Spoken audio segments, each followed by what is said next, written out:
예, 친절한 변호사들 시간인데요. 바로 두 분 소개해드리도록 하겠습니다. 법무법인 콤파스의 이필우 변호사, 그리고 CNP 법률사무소의 김수민 변호사와 함께합니다. 어서 오십시오.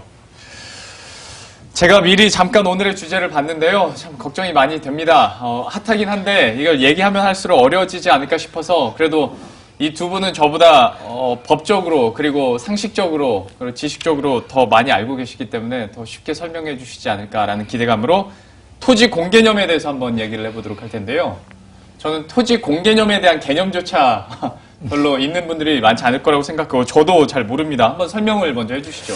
그 토지 공개념에 대해서 먼저 설명을 좀 드리면요. 토지 공개념은 어떤 의미냐면 토지를 공공재라고 인식을 해서 그렇기 때문에 그 소유자의 절대적 소유권을 약간 제한을 가할 수 있다. 네. 뭐 이런 취지의 개념인데 지난주에 정부가 이 부분에 대해서 이제 개헌안을 내면서 토지 공개념을 명시하겠다 이렇게 발표를 했고요. 또 하나 뭐냐면 지난주에 있었던 뉴스가 토지 초과 재건축 초과 이익 환수에 대해서 헌법 소원을 제기하겠다는 뉴스가 있었는데 사실 이게 같은 개념의 논쟁입니다. 소유자의 소유권을 얼마나 보장해 주실 거냐 이런 논쟁인데요. 한번 이에 대해서 좀 쉽게 한번 풀어보고자 하는 시간입니다. 그러면 이번 뉴스에 나왔었던 헌법 개정안에 담긴 토지 공개념과 관련된 내용들은 어떤 것들이 있습니까? 이번 정부에서 발표한 내용을 보면 어떻게 되어 있냐면 토지의 공공성과 합리적 이용을 위해서 필요한 경우에 한해서 특별히 제한을 가하거나 의무를 부과하겠다. 이렇게 한 것이고요. 사실 현행 헌법에도 이 토지 공개념 자체는 들어와 있습니다. 그래서 뭐 헌법 23조에 따르면 공공 수용을 할 때, 수용당할 때는 법률에 따라서 해야 되고 정당한 보상을 해줘야 되고 그 다음에 122조에 따르면 국토 이용에 대해서는 제한을 가하거나 의무를 가할 수 있다는 조항이 있는데요. 이걸 좀 더 명문화하겠다 뭐 이런 취지입니다.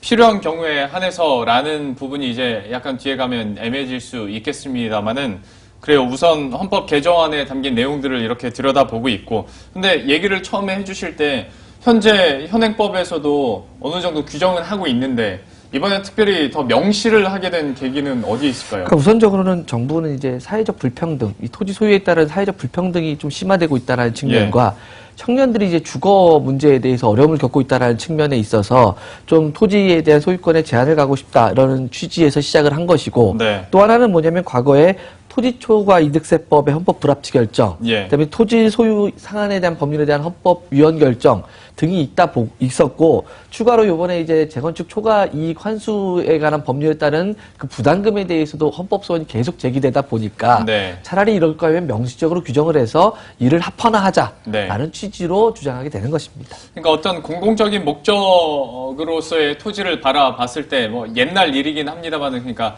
한 뭐 개인당 200평 이상 못 갖게 정부에서 규제를 하는 것, 뭐 이거는 위헌 판결이 났고 초과이익 환수제 같은 경우에는 현재 헌법소원에 들어가 있는 상황인데 이런 헌법소원, 위헌 판결 여기서 또 단어가 어렵게 나와서 이것도 한번 설명을 해주시고 이야기 풀어 나가보죠. 기본적으로 헌법소원은 공권력의 남용으로부터 헌법상 보장된 국민의 기본권을 보호하는 헌법재판제도입니다. 이 헌법소원에는 크게 두 가지 유형으로 나눠볼 수 있는데요. 첫 번째는 공권력의 행사 또는 불행사로 인해서 헌법상 보장되는 기본권 침해를 당한 자가 직접 제기하는 권리구제형 헌법소원이 있고 또 하나는 법률이 헌법에 위반되는지 여부가 재판의 전제가 되어서 재판을 제기하는 규범 통제형 헌법소원이 존재를 합니다. 그 법 자체가 문제가 있다고 판단이 됐을 때. 그래서 이 사안에서는 사실 구체적으로 재건축 초과 이익 부담금 처분 행위 자체가 없었기 때문에 그 법률이 헌법상 기본권에 침해한다고 소송을 제기한 경우에 해당돼서 두 번째 유형이라고 보시면 됩니다. 근데 이제 앞에서 토지 공개념 얘기를 해주실 때 사실 이거랑 초과이익 환수제 이번 이슈와 같은 개념에서 볼 수 있다라고 얘기를 해주신 건데 이게 어떻게 연관이 되는지를 설명을 좀 해주셔야 될 것 같아요. 초과이익 환수제가 뭐시길래 이 두 개를 이렇게 이어서 우리가 이슈를 만들어낼 수 있을까? 이것도 설명을 해주시겠어요? 재건축 초과이익 환수제는 우선 이 법률에 따라서 재건축 사업으로 인하여 정상 주택 가격 상승분을 초과해서 증가한 주택 가격에 대해서 부담금을 부과해서 국가에 환수를 하는 제도라고 보시면 됩니다. 또 더 쉽게 말씀드리면 재건축으로 집값이 상승된 경우에 주택 가격보다 주변의 주택 가격보다 더 많이 오른 부분에 대해서 일정 부분 정부가 이를 환수하겠다는 내용입니다. 예. 사실 이 부분이 토지 공개념에 따른 법률 내용인데요. 개인이 소유한 주택이 재건축을 통해서 사회적 형평에 어긋나는 초과 이익이 발생한 경우에 이를 정부가 환수해서 그 주택 가격 안정 등에 활용하겠다는 방안으로 보입니다. 그러니까 어떤 토지의 합리적인 사용을 봤을 때 정부에서 필요하다고 생각하니까 강남 재건축 시장이 워낙 좀 들끓고 있고 시장을 잡아야 하니 초과이익 환수제를 통해서 한번 시장 가격을 잡아보겠다. 국토교통부에서 초과이익 환수제가 시행이 되면 여러분들이 세금을 한 4억 정도 내야 됩니다까지 그렇죠. 수치를 내놨어요. 하다 보니까 이거 참 세다라는 생각을 했었는데 사실 어찌 보면 집주인 입장에서는 좀 억울할 수도 있고 우리 네. 집이 진짜 좋아져서 집값이 오르는 건데 라고 생각하실 수도 있을 것 같은데 저는 궁금했던 것이 이 초과이익 환수에 따른 그 부담금이 어떻게 4억까지 나올까라는 것도 좀 궁금해서요. 계산이 이게 어떻게 되는 겁니까? 그 쉽게 설명드리면 내가 새로 지어서 받는 집의 가격에서 원래 집의 가격, 그 다음에 주변 집값 상승 가격, 그 다음에 새로 집을 짓기 위해 들어간 비용을 뺀 나머지 돈이 차액이 나지 않습니까? 그것을 초과 이익으로 봐서 거기에 일정 비율의 부가율을 곱해서 이제 부담금을 상정합니다. 일정 비율의 부가율이라는 건 그것은 0에서 50%까지 되는데 요거는 이제 금액에 따라서 누진이 발생합니다. 그래서 정부가 이 정도 금액에는 몇 %다 이렇게 부과를 해주고요. 3천만 원까지는 이제 면제가 됩니다. 근데 이제 아시다시피 강남구 같은 경우는 뭐 8억 이상에서 10억까지 초과이익이 발생하니까 그거의 50%까지 그러니까 최다 부과금을 산정하면 50%가 돼서 4억 원 가까이 나온다. 이런 얘기가 나오는 거고 이 경우가 자신의 소유권이 침해된다라는 취지의 이제 모습이 보여지기 때문에 이제 헌법소원을 제기하게 되는 것이죠.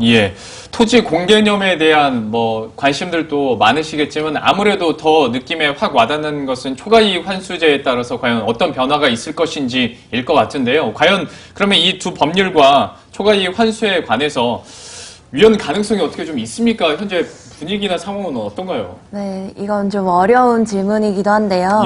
사실 재건축 초과이익 환수 법률에 관해서 헌법 소원이 제기된 게 이번이 처음이 아닙니다.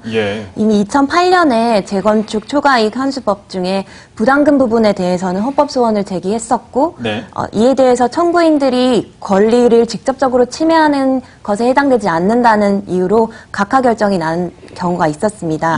그리고 2014년에도 한남연립 재건축 조합에서 직접 초과 이익 부담금이 부과되었고 이에 대해서 취소 소송을 제기하였으나 패소를 결국 하였고 이 경우에도 헌법 소원이 제기된 상태입니다.